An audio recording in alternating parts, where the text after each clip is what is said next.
नमस्कार साथियों, स्वागत है आप सभी का आपके अपने ऑनलाइन इंस्टीट्यूट निशांत ज्ञान के यूट्यूब प्लेटफॉर्म। मैं नितिन उपाध्याय आप सभी साथियों का स्वागत करता हूं, अभिनंदन करता हूं आज के अपने इस वीडियो में। मित्रों, आज जो है आप सभी लोग जानते हैं हम डीएलएड के स्टूडेंट के लिए, खास करके 21 बैच के साथियों के लिए हम लगातार कार्य कर रहे हैं आपके भविष्य को उज्जवल बनाने के लिए। मित्रों, मैं विशेष तौर पर आपसे कहना चाहता हूँ कि एक बच्चे ने बोला कि भैया एक स्ट्रेटजी वीडियो बना दीजिए कि टाइम कितना है हमारे पास सीटेट की तैयारी करें, उससे रिलेटेड मैं वीडियो कल दूंगा। आज आपकी जो मैथ की सेगमेंट में चला रहा था, मैथ की सेगमेंट में 5 वीडियो मैं एक्स्ट्रा जोड़ दिया हूं। वो वीडियो पुराने थे जिसमें मैंने समांतर माध्य, बहुलक और माध्यिका निकालना आपको बताया है। आप उन वीडियोज़ को देख लीजिएगा। अब जो आपकी गणित की प्लेलिस्ट है उसमें 22 वीडियोज हो चुके हैं। अब जो हमारी तरफ से वीडियो जाएंगे मित्रों, इसमें जो है बेसिक से लेकर के आपके सेमेस्टर तक जितने भी एडवांस टाइप के क्वेश्चन आ सकते हैं उस क्वेश्चनों की मैं यहाँ पे प्रैक्टिस कराया करूँगा। ठीक है, 10 क्वेश्चन मैं पर डे लाया करूँगा, जिससे आपका जो है निश्चित तौर पे आप सभी लोग सेकंड सेमेस्टर में देखे होंगे कि हूबहू मेरे जो प्रैक्टिस सेशन चलाए थे, ज़्यादा से ज़्यादा 5-6 वीडियो या 10 वीडियो मैंने आपको दिया था, 10-12 वीडियो, उसी 10-12 वीडियो में से आपसे क्वेश्चन मिल गया था। निश्चित तौर पे इस बार भी वही प्रयास रहेगा कि जितने भी वीडियोज मैं प्रैक्टिस वाला दूं, इसमें से कोई ना कोई क्वेश्चन आपको मिलता रहे। मित्रों, 12 से 14 मिनट 15 मिनट का वीडियो होगा, आराम से आप लोग देख लिया करिए। मेरा कभी भी कोई उद्देश्य नहीं रहता है हमारी वजह से किसी बच्चे का अमूल्य समय जाया हो, और इसी वजह से मैं वीडियोज बहुत ज़्यादा नहीं बनाता हूं। क्योंकि अगर डीएलएड सेमेस्टर की तैयारी कर रहे हैं और आप किसी वीडियोज को लेकर के बैठे हैं तो आप बहुत बड़ी गलती कर रहे हैं। सेल्फ अध्ययन जितना ज़्यादा से ज़्यादा आप करेंगे उतना ही आपके लिए फ़ायदेमंद होगा, ये हमारा मानना है। बाकी आप कहीं पर लुकुर लुकुर कर रहे हैं वो आपकी जिम्मेदारी है, क्योंकि आप जो है इतना दिमाग आपके पास जरूर है कि हमको करना क्या चाहिए और करना क्या नहीं चाहिए। चलिए मित्रों, सबसे पहला सवाल हम आपके बीच रखते हैं, बहुत आसान। देखिए 1 2 3 4 धीरे धीरे एक क्वेश्चनों की जो कैटेगरी रहेगी वो धीरे धीरे मैं लेवल बढ़ाऊंगा। आज बहुत आसान से सवाल दिया हूं, उसके बाद धीरे धीरे ऐसे ऐसे मैं बढ़ाता रहूंगा। ठीक है, सबसे पहला सवाल है सरलतम रूप में अनुपात ज्ञात कीजिए। निश्चित तौर पे ऐसे सवाल आपकी परीक्षा में 100% आने वाले हैं। ठीक है, पहला सवाल है 50 पैसे का 3 रुपए से। अनुपात आप सभी लोग जानते हैं कैसे ज्ञात करते हैं। अनुपात को ज्ञात करने के लिए या तो अगर मैं कहूं 1/2 लिखा गया है, इसका मतलब है 1:2 लिखा गया है। इसका मतलब यही है, अगर 1/2 लिखा गया तो इसका मतलब है 1:2 लिखा गया है।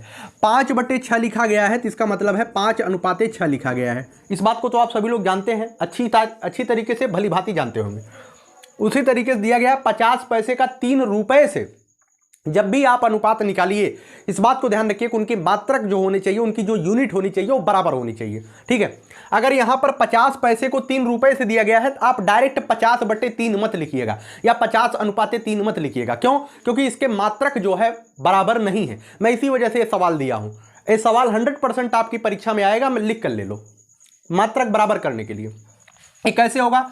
सबसे पहले आप यहां पर लिखिएगा, यहां पर जैसे आप सवाल लगाइएगा आप लिखिएगा 1 रुपया बराबर कितना होता है। 1 रुपया बराबर 100 पैसा होता है। 1 रुपया बराबर 100 पैसा होता है तो 3 रुपया की वैल्यू कितनी हो जाएगी? 3 रुपया की वैल्यू हो जाएगी 300 पैसा के बराबर। ठीक है, तो अनुपात जो होगा इस तरीके से आपको लिखना है। आप जब भी डीएलएड का एग्जाम दे, कतई आप अपने ज्ञान का परिचय जो है उस परीक्षा में मत दीजिए। आप प्रतियोगी छात्र हैं, आपको बहुत सारे आसान से ट्रिक आते हैं। आप जो है निश्चित तौर पे एसएससी वाले स्टूडेंट हैं, लेकिन आपको यहां पर बेसिक वाला स्टूडेंट दिखाना है अपने आप को। ठीक है, इतना ध्यान रखिएगा, नहीं तो आपको फेल कर देगा एग्जामिनर। तो अनुपात आप इसी तरीके से लिखिएगा। अनुपात क्या होगा? 50 पैसे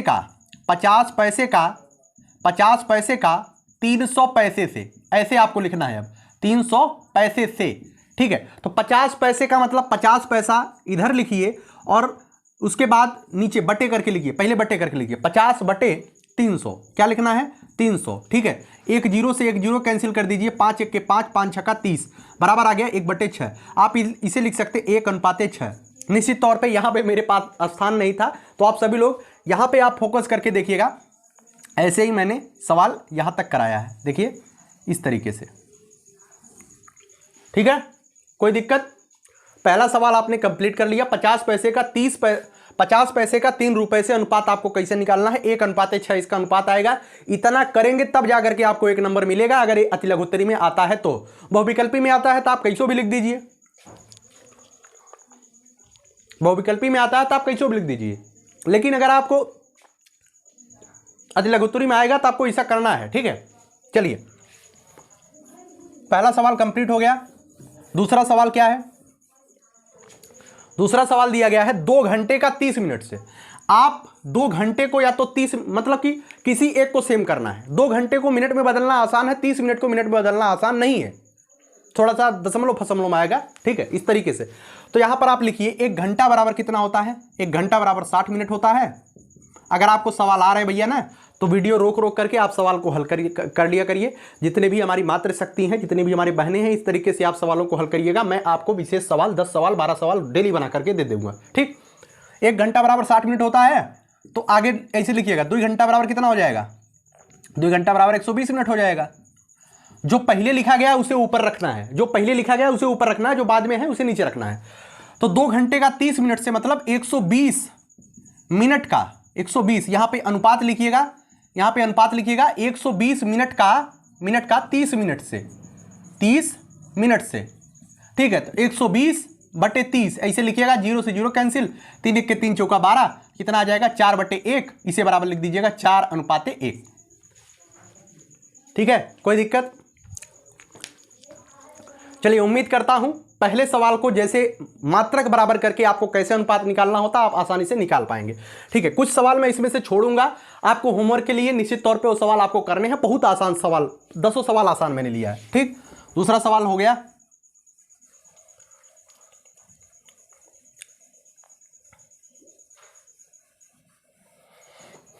चलिए दूसरा सवाल देख लीजिए। दूसरे में x का मान आपको निकालना है, x का मान आपको निकालना है। मैंने अगर आपने अनुपात का वीडियो देखा तो उसमें मैंने बताया है तृतीयानुपाती कैसे निकालते हैं, मध्यानुपाती कैसे निकालते हैं, और बाह्य पदों का गुणनफल अंतः पदों के गुणनफल के बराबर होता है। निश्चित तौर पे अगर आपके दिमाग से चीज़ें बाहर जा रही हैं तो आप एक बार वीडियो अनुपात वाले जो मेरे 2 वीडियो हैं, निश्चित तौर पे आपको वो दोनों वीडियो देखने चाहिए। बहुत बेसिक से वीडियो हैं और निश्चित तौर पर आपसे प्रथमानुपाती, मध्यानुपाती, बाह्य अनुपाती इस तरीके के सवाल पूछे जाएंगे।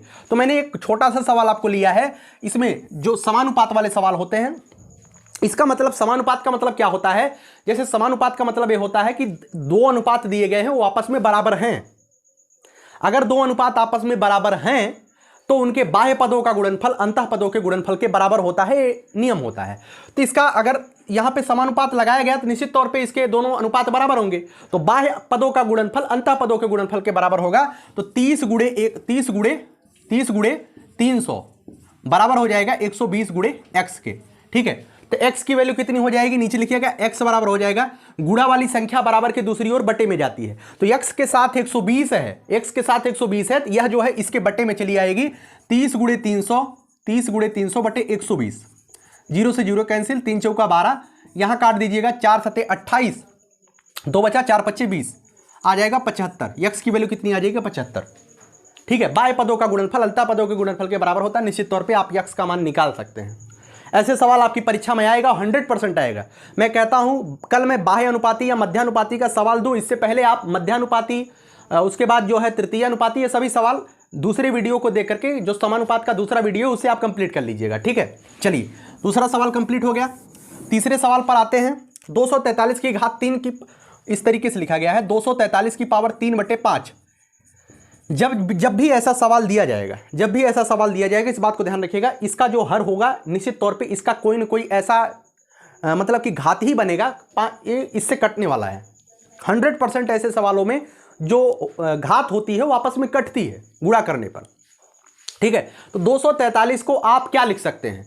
243 को आप 3 की पावर 5 लिख सकते हैं। कैसे लिख सकते हैं? 3 गुणे 3 गुणे 3 गुणे 3, 5 बार गुणा कर दीजिए। 3 तिया 9, 9 तिया 27, 27 तिया 81, 81 में 3 का जब गुणा करेंगे, 3 1 के 3 8 24, 243 हो गया, ठीक है। तो 243 को आप 3 की पावर 5 लिख सकते हैं, ठीक है। कुछ बेसिक से पावर होते हैं, वो आपको याद होने चाहिए, आपके दिमाग में होने चाहिए। निश्चित तौर पे कुछ बच्चों को लगेगा भैया हमारे दिमाग में नहीं होता है, तो हम क्या करें? अगर आपके दिमाग में नहीं होता है तो आपको जरूरी है प्रैक्टिस करना, और तब भी अगर आपके दिमाग में नहीं आ रहा है तो निश्चित तौर पर आप छोटे बच्चों को पढ़ाने का प्रयास करिए।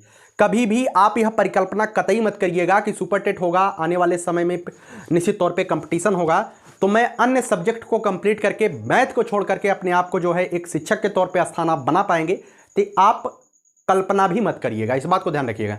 20 नंबर का जो सुपर टेट में मैथ आने वाला है, निश्चित तौर पे वो आपके लिए परिणाम बदलने के लिए उत्तरदायी होगा। तो आप सभी लोग गणित को अगर आप हल्के में लेकर के चलते हैं तो आप गलती कर रहे हैं, चाहे आप मातृशक्ति हो, चाहे आप बहन हो, चाहे आप हमारे भाई हो। इस बात को ध्यान रखिएगा, गणित को कभी भी हल्के में लेकर के या छोड़ करके आपको नहीं चलना है, ठीक।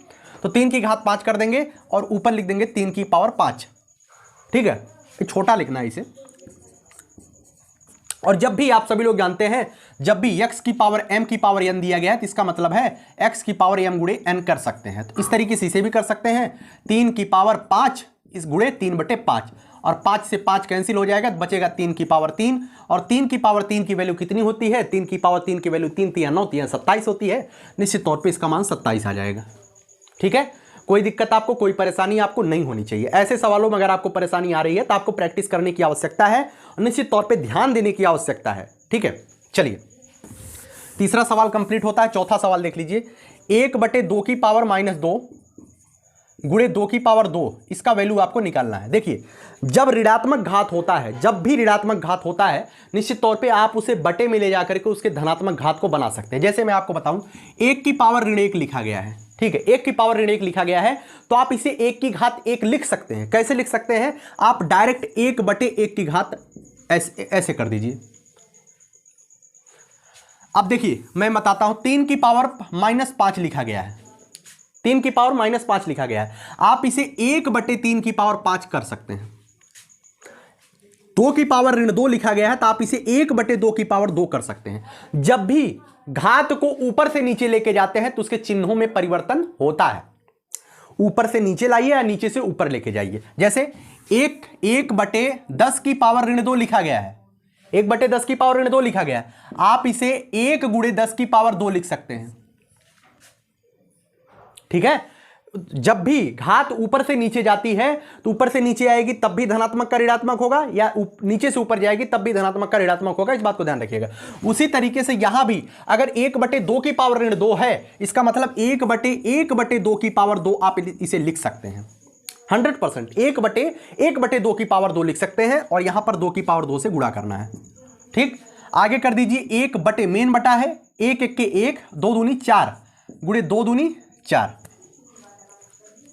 ठीक है। समझने का प्रयास करिए। अब अगर यहां पर आपको समझ में नहीं आ रहा है तो आप थोड़ा सा मेरे साथ दिमाग लगाइए। जैसे देखिए, जो बटा वाला होता है 2/4 लिखा गया है तो इसका मतलब है 2/4 लिखा गया है, इतना तो आप जानते हैं। 2/4 लिखा गया, 4/2 लिखा गया है तो इतना तो आप जानते हैं 2/4 लिखा गया है। उसी तरीके से यहां भी देख लीजिए, अगर 1 मेन बटे 1/4 लिखा गया है, इसका मतलब है 1/1/4 लिखा गया है ना। पहली बात से आपने क्लियर कर लिया, 1/1/4 लिखा गया है। और आप सभी लोग जानते हैं भाग देते समय भिन्नों को टैकल कैसे करते हैं। तो 1 गुणे हो जाएगा, 1 गुणे 4/1 हो जाएगा तो 4 1 के 4 हो जाएगा, अर्थात इसकी जगह पर क्या मान आ जाएगा? 4 आ जाएगा ना। आप संतुष्ट हैं हमसे? ठीक है, जो मैं बता रहा हूं निश्चित तौर पे आप अपने दिमाग को खोलिए, यही होने वाला है। यहां आ जाएगा 4 गुणे 4, इसकी वैल्यू कितनी आ जाएगी? 16, ठीक। अगर आपको जो है क्वालिटी सही नहीं दिखती है मित्रों, आप जो है 360 पिक्सल पर करके देखा करिए, ठीक है। थोड़ा सा मेरी कुछ समस्याएं हैं, उसे आप समझने का प्रयास करिए। चलिए, चौथा सवाल कंप्लीट हो गया। पांचवा सवाल देख लीजिए। पांचवा सवाल दिया गया है, किस वार्षिक ब्याज की दर से 10 वर्ष में, किस वार्षिक ब्याज की दर से 10 वर्ष में किसी धन का मिश्रधन 3 गुना हो जाएगा। इस सवाल को मैं 100 मान करके भी करा सकता हूं, इस सवाल को मैं एक छोटा सा आपको उदाहरण के तौर पे करा रहा हूं, ठीक है। किस वार्षिक ब्याज की दर से 10 वर्ष में किसी धन का मिश्रधन 3 गुना हो जाएगा। मैंने एक साधारण सा फार्मूला आपको बताया है साधारण ब्याज का फार्मूला बताया है, मूलधन गुणे दर गुणे समय बटे 100, ठीक है। तो आपको निकालना क्या है? आपको निकालना क्या है? आपको निकालना है किस वार्षिक ब्याज की दर से, आपको दर निकालना है। आप डायरेक्ट यहां से दर का वैल्यू निकाल सकते हैं। दर बराबर होगा ब्याज गुणे 100, ब्याज बटे 1 है, इसका मतलब दर यहां पे है ब्याज गुणे 100 बटे मूलधन गुणे दर, ठीक है। मूलधन गुणे समय। देखिए, अब आपको आपके सामने दिया क्या क्या गया है, जो दिया है आप लिख लीजिए। क्या दिया है? समय बराबर दिया गया है 10 वर्ष। किस वार्षिक ब्याज की दर से दर आपको ज्ञात करना है। किसी धन का मिश्रधन 3 गुना हो जाएगा। आपको मिश्रधन पता है, मिश्रधन क्या है? किसी धन का 3 गुना, अर्थात जो मूलधन है उसका 3 गुना मिश्र धन होगा।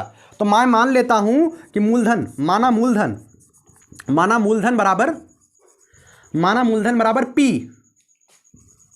पी रुपया है। माना मूलधन कितना है? पी रुपया है। मेरी बात को समझने का प्रयास करिए। पी रुपया मूलधन है। मिश्रधन जो है मूलधन का 3 गुना है। मिश्रधन कितना है? मिश्रधन जो है मूलधन का 3 गुना है, अर्थात P इंटू 3 मतलब 3P। मिश्रधन जो है 3P है और मूलधन P है। तो कहा है कि आपको यहां पर क्या क्या आपको मिल जाए, आप दर निकाल सकते हैं। आपके पास मूलधन आ गया, P रुपया मूलधन आपको पता चल गया।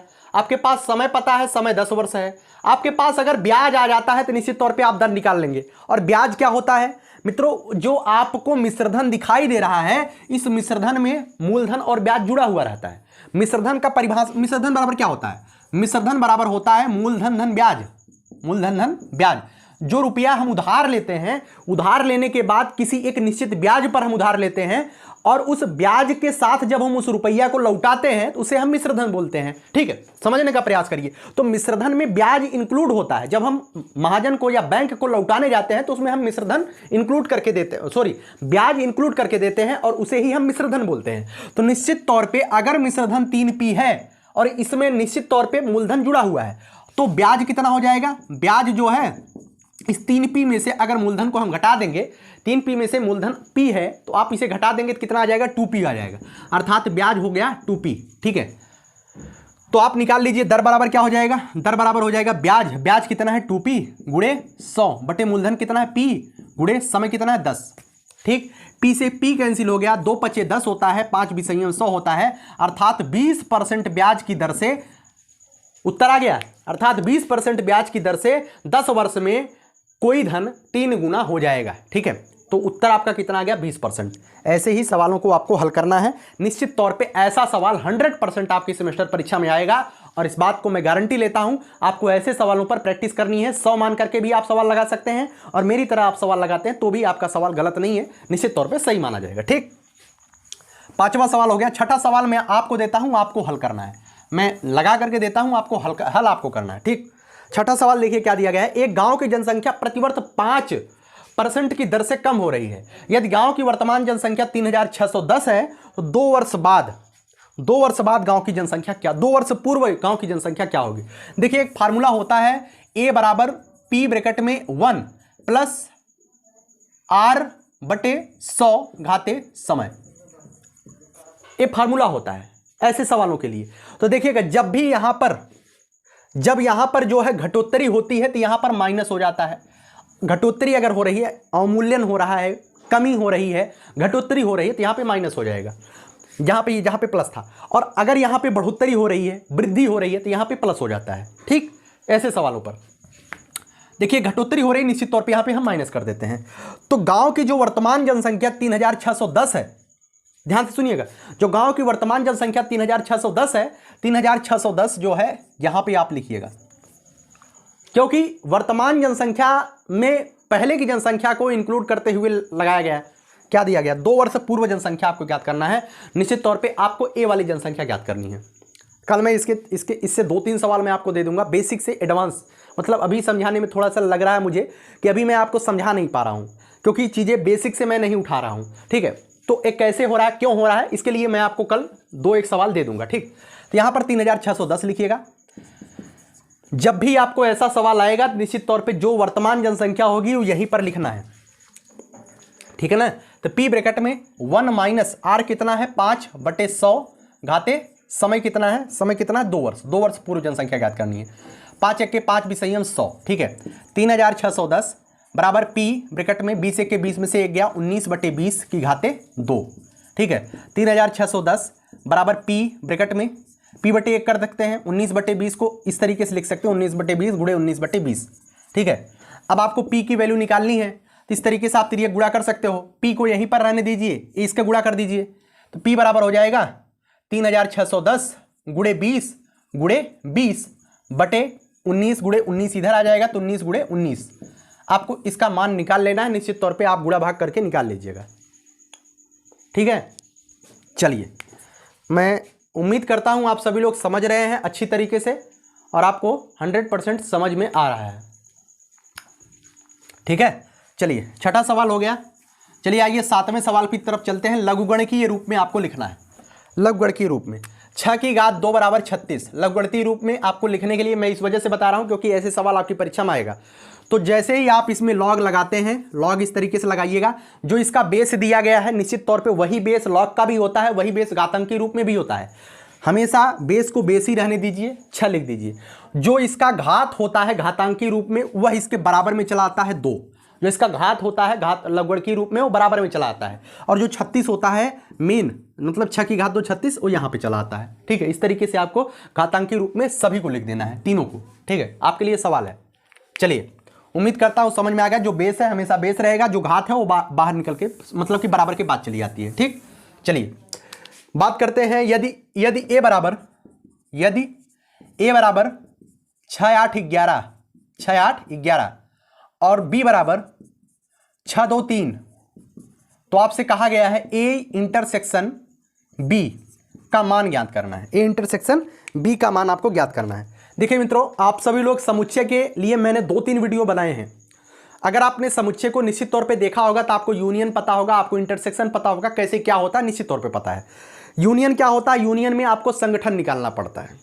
मतलब देखिए, यूनियन का चिन्ह ये होता है। यूनियन में क्या होता है?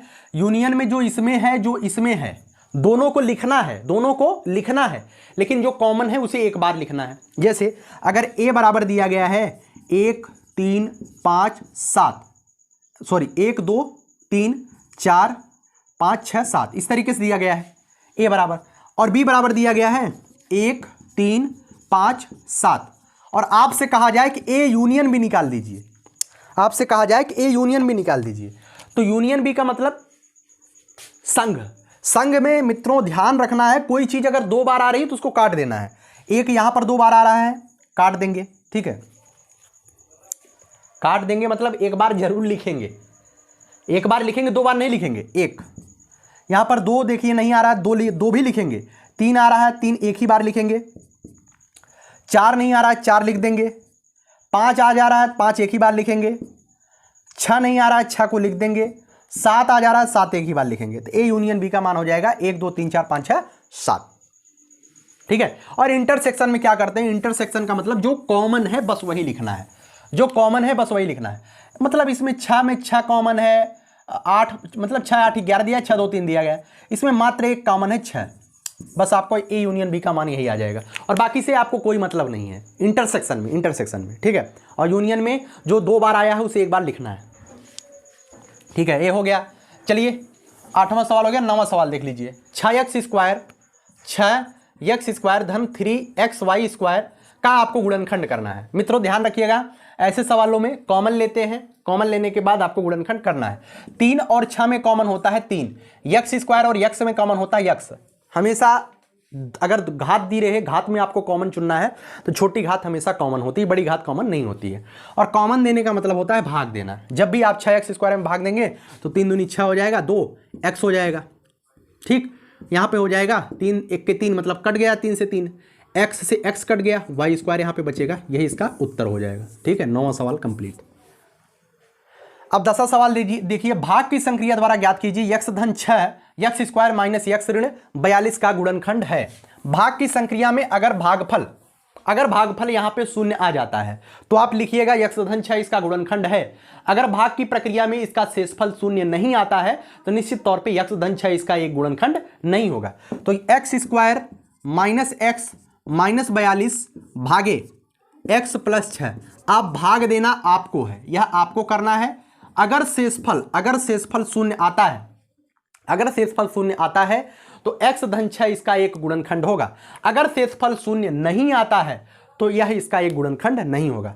तो उम्मीद करता हूं 10 सवाल जो मैंने आपके बेसिक से लिए हैं निश्चित तौर पे आपके लिए फायदेमंद साबित होंगे। अब यह प्रक्रिया में जो है कम से कम 4 6 10 वीडियो के लिए चलाऊंगा, निश्चित तौर पे आपके लिए फायदेमंद होगा। ठीक है, कैसी लगी यह वीडियो कमेंट बॉक्स में जरूर बताइएगा। आखिरी लाइन बोल करके वीडियो को समाप्त करूंगा। यही जज्बा रहा तो मुश्किलों का हल भी निकलेगा, जमी बंजर हुई तो क्या वहीं से जल भी निकलेगा। न हो मायूस न घबराई संदेह से मेरे साथी, इन्हीं रातों के दामन से सुनहरा कल भी निकलेगा। निश्चित तौर पे आज संघर्षों की रात है, आने वाला वक्त सफलता का सूर्योदय होगा, ये तय है और ये लिख कर ले लीजिए। जो भी बच्चा हमारे साथ जुड़ा हुआ है, अगर अनवरत निरंतर तरीके से हमारे साथ जुड़ा रहेगा तो दिन दूर नहीं जिस दिन हम आपको जो है सरकारी टीचर की कुर्सी पर बैठा के रहेंगे, ये मेरी गारंटी है। बस अब आप हमारे ऊपर भरोसा कर रहे हैं, भरोसा करते रहिए। मैं आपको जो जो गाइडेंस दे रहा हूं आप उसे करते रहिए। लुकुर लुकुर करने की आवश्यकता नहीं है। बाद में मैं ये शब्द आपको अन्यथा लग सकता है, लेकिन आप इस बात को ध्यान रखिएगा, जितना ज्यादा से ज्यादा सोशल मीडिया पर और यूट्यूब पर आप लुकुर लुकुर करेंगे, इधर उधर दिमाग भटकाएंगे अपना, उतना ही आप फंसते चले जाएंगे। जितना ज्यादा से ज्यादा आप स्वाध्याय करेंगे, निश्चित तौर पे आप किसी एक प्लेटफॉर्म को, कोई भी, मैं ऐसा नहीं कहता हूं कोई टीचर यूट्यूब पर ठीक नहीं, हर एक टीचर अच्छा है, लेकिन किसी एक टीचर के ऊपर भरोसा करके उससे पढ़ाई करते बेहतर रहेगा। बाकी लुकुर लुकुर करना है तो बहुत सारे प्लेटफॉर्म है, क्योंकि यह यूट्यूब वर्तमान के समय में धंधा है। मैं जो कर रहा हूं वैसे लोग भी कर रहे हैं।